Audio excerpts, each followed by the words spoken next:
نحمدہ ونصلی علی رسولہ الکریم اما بعد۔ ہمدردی، ایثار، محبت، مدد، معاونت اور سخاوت یہ وہ جذبات ہیں جو انسان کو اشرف المخلوقات کا درجہ دیتے ہیں۔ سخاوت اور مصیبت زدہ لوگوں کی مدد کرنا اور ہمدردی کا جذبہ یہ انسانی فطرت میں شامل ہے، اور پھر اسی جذبے کے تحت انسان دوسروں کے دکھ درد اور تکلیف کو محسوس کرتا ہے۔ دنیا کی تمام ثقافتوں میں مدد، سخاوت اور ایک دوسرے کے دکھ درد بانٹنے کی روایات نہ صرف موجود ہیں بلکہ بہت مضبوط ہیں۔ یہاں تک ہمارے دین کی بات ہے تو اللہ کی مخلوق کے لیے محبت اور ایثار کا رویہ رکھنے کو اسلام میں بہت ہی اہمیت دی گئی ہے۔ مصیبت زدہ لوگوں اور حاجت مندوں کی مدد کرنے کا ایک پورا منظم ضابطہ اسلام نے واضح کیا ہے۔ صحیح مسلم کی حدیث ہے، رسول اللہ صلی اللہ علیہ وسلم نے ارشاد فرمایا، جو شخص کسی مومن کی دنیاوی پریشانیوں میں سے ایک پریشانی کو ختم کرے گا، اللہ تعالیٰ اس کی آخرت کی پریشانیوں میں سے ایک پریشانی کو ختم کر دے گا۔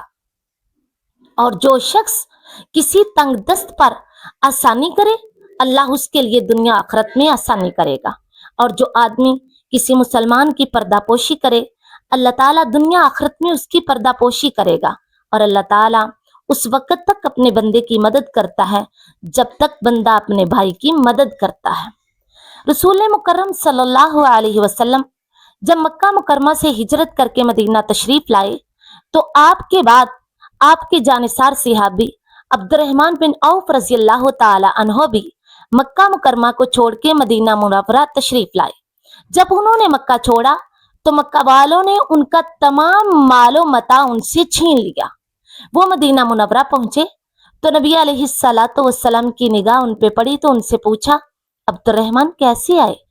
کہا، اللہ کے رسول سب لوٹا کے صرف ایک ایمان بچا کے آیا ہوں۔ فرمایا، عبد الرحمن ایمان بچا کے آئے ہو تو سمجھو سب کچھ ہی بچا کے آ گئے ہو۔ عبد الرحمن بن عوف رضی اللہ تعالیٰ عنہ کی یہ حالت دیکھ کے ایک صحابی رسول کھڑے ہوئے، کہنے لگے، اللہ کے رسول ان کے پاس کوئی مال نہیں ہے، میرا آدھا مال ان کو دے دیجئے۔ ایک اور کھڑے ہوئے، کہنے لگے، اللہ کے رسول ان کے پاس رہنے کے لیے گھر نہیں ہے، میرا آدھا گھر ان کو دے دیجئے۔ ایک اور کھڑے ہوئے، کہنے لگے، اللہ کے رسول میری 2 بیویاں، میں ان میں سے ایک کو طلاق دے دیتا ہوں، ان سے کہیے اس سے نکاح کر کے اپنے گھر کو آباد کر لے۔ نبی علیہ الصلوۃ والسلام کے ساتھیوں کی اس رویے نے ہم مسلمانوں کو ایثار و قربانی کا درس دیا۔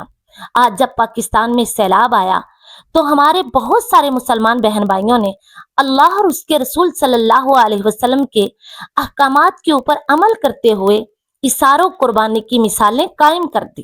میں تو کہتی ہوں کہ سیلاب سے متاثرہ افراد کی مدد کرنے والوں کی تعریف انسانیت کی سب سے بڑی مثال ہے۔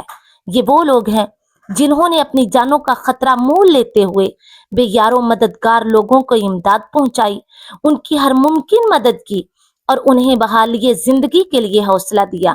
سیلاب متاثرین کی مدد کرنے والوں نے اپنی ذات سے بالا تر ہو کر انسانیت کی خدمت کی اور ایسے مشکل حالات میں امید کی کرن بن کے ابھرے۔ سیلاب ایک ایسی آفت ہے جو اچانک ہی آتی ہے اور انسانوں کی زندگی اجیرن کر دیتی ہے۔